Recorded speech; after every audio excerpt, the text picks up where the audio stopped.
ಇನ್ನು ಗಲಭೆಕೋರರ ವಿರುದ್ಧದ ಕೇಸ್ ಹಿಂಪಡೆದಿದ್ದ ಸರ್ಕಾರಕ್ಕೆ ಮತ್ತೊಮ್ಮೆ ಹಿನ್ನಡೆಯಾಗಿದೆ. ಚಿತ್ತಾಪುರದಲ್ಲಿ ಕಲ್ಲು ತೂರಾಟದ ಕೇಸ್ ವಾಪಸ್ಗೆ ಹೈಕೋರ್ಟ್ ತಡೆ ನೀಡಿದ್ದು, ಪ್ರಕರಣ ಹಿಂಪಡೆದ ವಕೀಲ ಕ್ರಮವನ್ನು ಪ್ರಶ್ನಿಸಿ ವಕೀಲ ಗಿರೀಶ್ ಭಾರದ್ವಾಜ್ ಅರ್ಜಿಯನ್ನು ಸಲ್ಲಿಸಿದರು.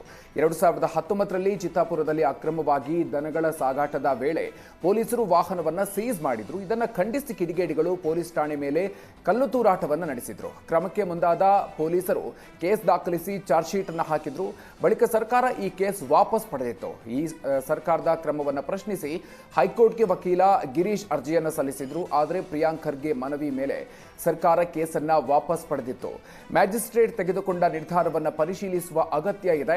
ಮ್ಯಾಜಿಸ್ಟ್ರೇಟ್ ಮಾಡಿದ ಆದೇಶ ಹಾಗೂ ದಾಖಲೆ ಸಲ್ಲಿಸಿ ಡಿಸೆಂಬರ್ 4ಕ್ಕೆ ವಿಚಾರಣೆಯನ್ನ ಮುಂದೂಡಲಾಗಿದೆ. ಇನ್ನು ಮುಂದಿನ ವಿಚಾರಣೆವರೆಗೆ ಸರ್ಕಾರದ ಆದೇಶಕ್ಕೆ ತಡೆ ನೀಡಲಾಗಿದೆ ಅಂತ ಕೋರ್ಟ್ ಆದೇಶಿಸಿದೆ.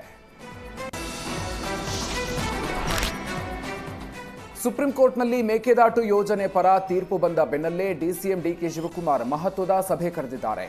ಯೋಜನೆ ಸಂಬಂಧ ಇಂದು ಡಿಕೆ ಶಿವಕುಮಾರ್ ವಿವಿಧ ಇಲಾಖೆಯ ಸಭೆಯನ್ನ ನಡೆಸಿದ್ದು, ಎಸಿಎಸ್ ಗೌರವ್ ಗುಪ್ತಾ, 4 ಜಿಲ್ಲೆಯ ಜಿಲ್ಲಾಧಿಕಾರಿಗಳು, ಅರಣ್ಯ ಇಲಾಖೆ, ನೀರಾವರಿ ಇಲಾಖೆ, ಕಂದಾಯ ಇಲಾಖೆಯ ಅಧಿಕಾರಿಗಳು ಸಭೆಯಲ್ಲಿ ಭಾಗಿಯಾಗಿದ್ದಾರೆ. ವಿಧಾನಸೌಧದಲ್ಲಿ ಈ ಸಭೆ ನಡೆದಿದ್ದು, ಮೇಕೆದಾಟು ಯೋಜನೆ ಕಾರ್ಯಗತಗೊಳಿಸುವ ವಿಚಾರವಾಗಿ ಮಹತ್ವದ ನಿರ್ಧಾರ ಕೈಗೊಂಡಿದ್ದಾರೆ.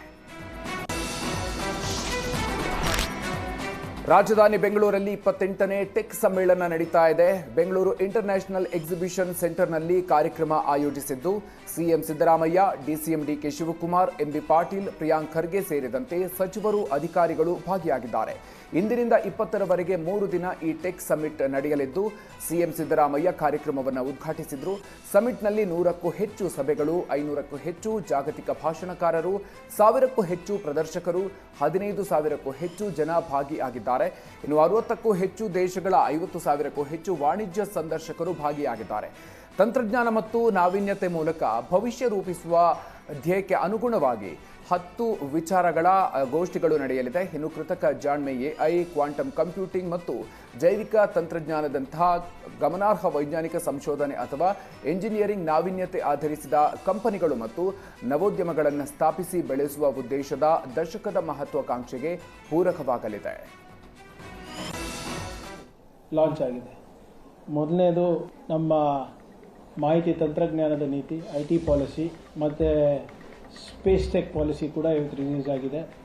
ಅದ್ರ ಬಗ್ಗೆ ಈಗಾಗಲೇ ಸಾಕಷ್ಟು ವಿಷಯಗಳನ್ನು ಈಗಾಗಲೇ ಮಾಧ್ಯಮದ ಮುಂದೆ ನಾವು ಇಟ್ಟಿದ್ದೇವೆ. ಮೊನ್ನೆ ಕ್ಯಾಬಿನೆಟ್ ಅಲ್ಲಿ ಪಾಸ್ ಆದಮೇಲೆ ಇದು ಇವತ್ತು ಸಂಪೂರ್ಣವಾದಂಥ ಮಾಹಿತಿ, ಆ complete booklets will be made available to all the media houses.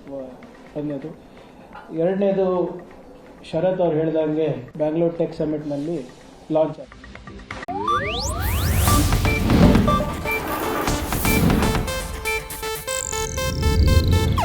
ಇದು ಏಷ್ಯಾನೆಟ್ ನ್ಯೂಸ್ ನೆಟ್ವರ್ಕ್ ಪ್ರಸ್ತುತಿ.